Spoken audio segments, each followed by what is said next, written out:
న్యూఢిల్లీ వేదికగా జరిగిన భారత్ పోలాండ్ ఆర్థిక సమావేశాల అనంతరం మీడియాతో మాట్లాడిన పోలాండ్ ఉప విదేశాంగ మంత్రి 2022లో రష్యా అధ్యక్షుడు పుతిన్ టాక్టికల్ అణ్వాయుధాల వినియోగాన్ని పరిశీలించిన సందర్భంలో ప్రధాని నరేంద్ర మోదీ, చైనా అధ్యక్షుడు షీ జిన్పింగ్ ఇద్దరూ పుతిన్తో నేరుగా మాట్లాడి ఆ నిర్ణయం నుంచి వెనక్కి తగ్గేలా ఒప్పించారని చెప్పారు.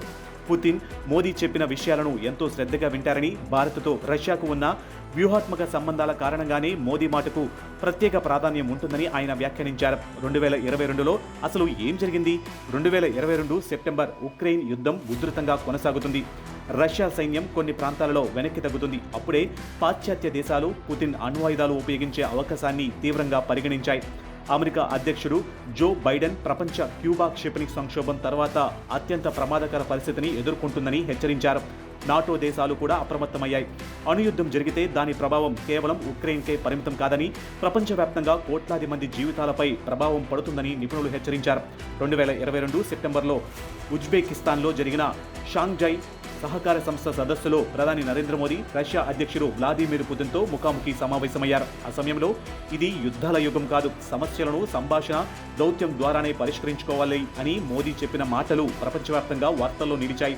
ఆ వ్యాఖ్యలను అమెరికా, యూరోపియన్ యూనియన్, G7 దేశాలు కూడా స్వాగతించాయి. తర్వాతి నెలల్లో పుతిన్ అణ్వాయుధాల వినియోగంపై చేసిన వ్యాఖ్యలు కూడా క్రమంగా తగ్గుముఖం పట్టాయి.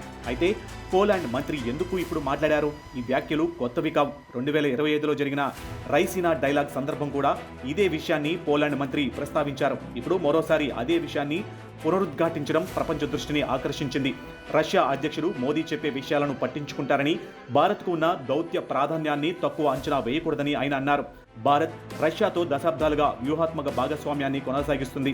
రక్షణ, అణుశక్తి, చమురు, ఎరువులు, అంతరిక్ష పరిశోధన, అనేక రంగాలలో ఇరు దేశాలు కలిసి పనిచేస్తున్నాయి. ఉక్రెయిన్ యుద్ధం ప్రారంభమైన తర్వాత కూడా భారత్ ఏ దేశానికి పూర్తిగా అనుకూలంగా వెళ్లకుండా సమతుల్య విదేశాంగ విధానాన్ని కొనసాగించింది.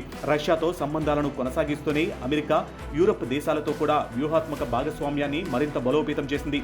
గత కొన్నేళ్లుగా భారత్ అంతర్జాతీయ వేదికలపై తన ప్రభావాన్ని గణనీయంగా పెంచుకుంది. G20 అధ్యక్షతన గ్లోబల్ సౌత్ సమావేశాలు, India, middle east, Europe corridor, Quad, BRICS, Shanghai సహకార సంస్థ ప్రతి వేదికలోనూ భారత్ కీలక పాత్ర పోషిస్తుంది. రష్యా, ఉక్రెయిన్ యుద్ధం, ఇజ్రాయెల్, హమాస్ ఘర్షణ, ఇరాన్ ఉద్రిక్తత ప్రతి సందర్భంలోనూ భారత్ దౌత్యపరమైన పరిష్కారానికే మద్దతు ప్రకటించింది. ఇక్కడ ఒక విషయం స్పష్టంగా గుర్తుంచుకోవాలి.